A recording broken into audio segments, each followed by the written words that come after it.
Сайн байцгаана уу холон байна. Шинэ видеонд тавтай морил. Энэ удаагийн видеогоор 2020 онд юу хийж сурмаар байгаагаа та нартай хуваалцъя гэж бодож байна. Тэгэхээр жилийн эхэнд мэдээж угаасаа бүгдээрээ айгу ирч хүчтэй үзүүлээд өгье, алаад өгье гэсэн байдалтай байгаах гэж найдаж байна. Би ч гэсэн тийм байдалтай байна. Тэгээд энэ жил хийх зүйлсийн зорилго, мөрөөдлийн самбараа хийснээс гадна за эдгээр зүйлсийг л яг сурыг гэсэн тийм чагсаалт байгаа. Та нар ч гэсэн тиймэрхүү чагсаалт бас гаргаж үзээрэй. Ер нь хүн чинь юм сурах нь бол хизээж дуусахгүй шүү дээ. За 2020 онд миний хувьд гэх юм бол хоббитой болмоор байгаа. Хобби гэл тэгэнгүүт одоо чиний хобби юу гэхээр ном унших гэж хэлдэг байхгүй юу? Ном унших гэдэг чинь хобби биш, яг хийдэг, зайлшгүй хийх ёстой юм байгаа. Тэрнээс гадна хобби ч юу вэ гэнгүүт би нэг гоё юм хэлж чаддаг болмоор байгаа байхгүй юу? Одоо цанаар болгодог ч байд юм уу, юу ч байд юм.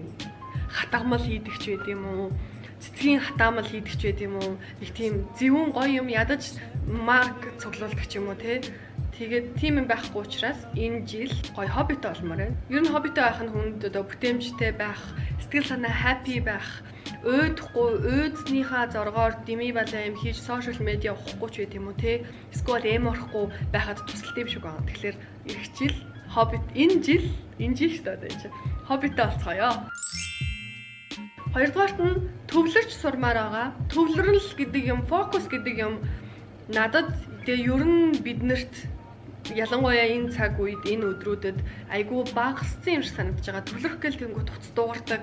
Эсвэл ингээл нэг юм төвлөрөөл нэг шалгалтанд бэлдэх гээл тэнгуут хажуугаар зөндөө юм болоод ивент ч болоод найз нөхөд тэгэл төрсөн өдөр нь болоод хүүхэд нь гараад хормонд болоод ингээл юм төвлөрөх гингүүд ерөөсө төвлөрч болохгүй байгаа даахгүй юу. Тэгээд төвлөрч сурцгаая.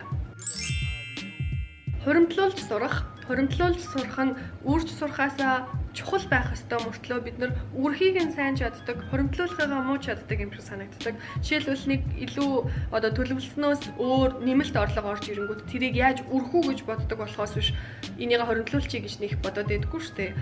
За наад мөнгө чи хамт үргэлцээ ч гэдэм юм эсвэл ийм мөнгө ороод ирсэн юм чинь төлөвлөгөөгүй зардал гаргадаг. Төлөвлөгөөгүй мөнгөн дээр төлөвлөгөөгүй зардал гаргаад тэгээд хуримтлалгүй цалингаас цалингийн оронд амьдраад байгаа санагддаг. Тэгэхээр би яг хуримтлуулж чадна л да. Та нар чадаасаа гэж бодож байна. Дараагийн миний өөртөө бодсон нь сэтгэл хөдлөлөө илэрхийлж сурах гэж бичсэн байна. Та нар магадгүй гайхаж магадгүй би сэтгэл хөдлөлөө хангалттай илэрхийлдэг хүн шиг харагдаж магадгүй. Гэхдээ тийм нөө сөрөг сэтгэл хөдлөлийг гайгүй хангалттай илэрхийлждэг, ууралж байгаагаа бол, дургуутж байгаагаа бол, гониглж байгаа бол тэрийг илэрхийлждэг мөртлөө нөгөө талаараа баярлж байгаа, талархаж байгаа сэтгэл хөдлөлөө бага илэрхийлдэг юм шиг би өөрийгөө боддог байхгүй юу? Би ч тийм тэгээ ер нь монголчууд чинь баярлаа гэж хэлэхээр нэг юм унжих гэдэг юм шиг байгаад байдаг шүү дээ. Тийм байхгүй. Баярлж байгаа бол бүр нэг хүү ямар баярлуулад баймаар юм бэ гэж бодтол нь тэрийг тэгж гоё баярлалаагаа илэрхийлээд, талархаж байгаагаа илэрхийлээд тэгж сурмаар байна. 2020 онд нэг гоё яг ингэ энэ дотор мэдрэгдсэн баярлалааг нөгөө хүнд бас мэдрэгдүүлж сурмаар байгаа. Дараагийнх нь шуналаад арч сурах. Шунал гэдэг маань тэгэл одоо бас нөгөө төвлөрөл байхгүй байна л гэсэн үг л дээ. Тэгэл за шуналдахгүй шүү гэж бодоод байж байгаа. Instagram дээр нэг гоё юмны advertisement гарч ирэл, iPhone-ы шинэ юм нь гарч ирэл ингээл байж байгаа. За энийг авчи гэл ингээл нөгөө бусдтай харьцуулагдах уу гэж бодоод нөгөө манай найз охин авцсан байхад би энийг яагаад авахгүй ингээл тиймэрхүү юм бодогдвол тийм юм бодмооргүй байна. 2020 онд график дизайн хийж сурмаар байгаа. Яг зөвхөн Photoshop дээр, After Effects дээр л жоох ажил сурна гэсэн үг л дээ. Та нар бүр илүү боломжтой байгаа бол код бичиж, вебсайт хийж, тийм технологитой холбоотой гоё юм сураарай. Ядчил сошиал медиа маркетингийн мэргэжилтэй болоорой. Хэрэгтэй байх шүү цааварч. 20 онд шинэ хэл сурна. Яг сурж байгаа шинэ хэлээ илүү дэлгэрүүлнэ. Чадвал боломж олдвол дахиад шинэ хэл сурна. Шинэ хэл сурах хэрэгтэй. Англи хэлээр дангаар англи хэлээр бол явахгүй болсон байна. Энэ стай айгуу гоё. Хүнд зааж болох үс ямар нэгэн чадвартай болох. Хэрвээ тэр чадвар чинь байгаа бол тэрийг хүнд зааж өгөх. Тим чадвар байхгүй бол тим юмыг эхлээ сураад дараа нь зааж өгөх.